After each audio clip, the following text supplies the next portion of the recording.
Here's my Parlour guitar, and I decided I'd like to make a case for it. And when I went out of town, I couldn't find what I wanted. So I did a tracing around the side. There it is there.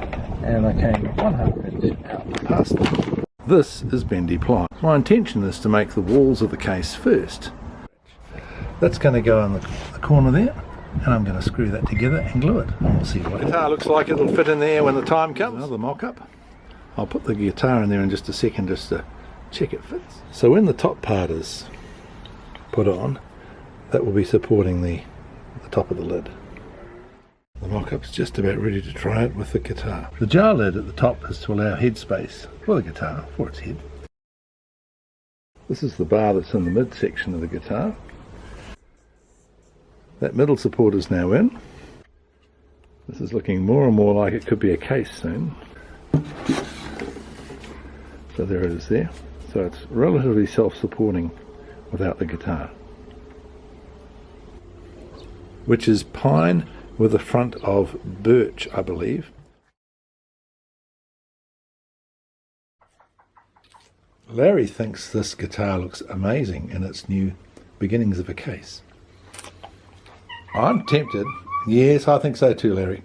Well, the climate control today in my workshop is on comfortable. This little piece of wood here is designed to be a filler in the top afterwards. And it also worked out as a good little gauge here for putting a line where I want to cut this case in two. On the other side, I've got my mark there where the edge of the case will be. This is a close-up of the 3mm ply, which is Pinus radiata with a birch top. It's fairly okay, except for one nasty break down here. Well, it started okay. So far, so good. Looks like my little gauge is working. The internal parts of the case have been wiped with super glue. So this is my 3mm ply. I'm giving it a bit of a bath. It seems to be a good idea. The calico is now wrapped around the wood. Onto this. First stages of the 3mm bendy ply. I have two pieces here, and they are being formed into shape. I used PVA glue around the sides, and for this little reinforcement piece here, I used epoxy. Here is the top of the case with its weather overlap. Aqua here sallies to dry. Place around the side for padding and that sort of thing. So I think it's going to work quite well. This is the lid. I think it's just about ready for an undercoat. It's just awaiting its first prime. The case now has a couple of coats of etching primer. So here they are. The catches are attached to the case and it sort of works. Catches are now fitted. A little check up to see the guitar fits, and it does. I've got some extra bits I need to put in to make some extra catches work. The etch primer has now been put on the case.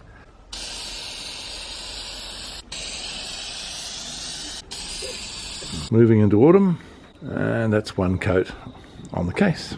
Here's the case, top and bottom, just awaiting a dusting of paint to finish. This is the padding in the case, sitting on top of the padding. This is the lining for the case. Now it's time to fit the lining. Here's the lining in place on the base. It's been glued, and now I'm just going to sort of push it home and just check that everything is okay. And there it is.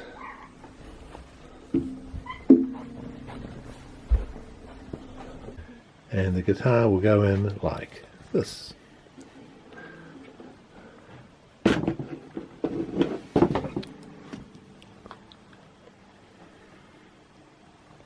It seems to be alright. I certainly hope so. And here we have some more of the padding in here. The placement of the ends for the compartment are now more or less settled. There'll be a fairly decent size area to put things in. So here's the case. It's now ready for the guitar to go in. So the guitar fits in there, the little cubby hole. So here's the case. When the glue is dry, I will be trying the guitar in there and putting the lid on. The guitar has a new home. Bit of touch-up spraying to be done on the case and some rubber feet. The guitar fits rather well.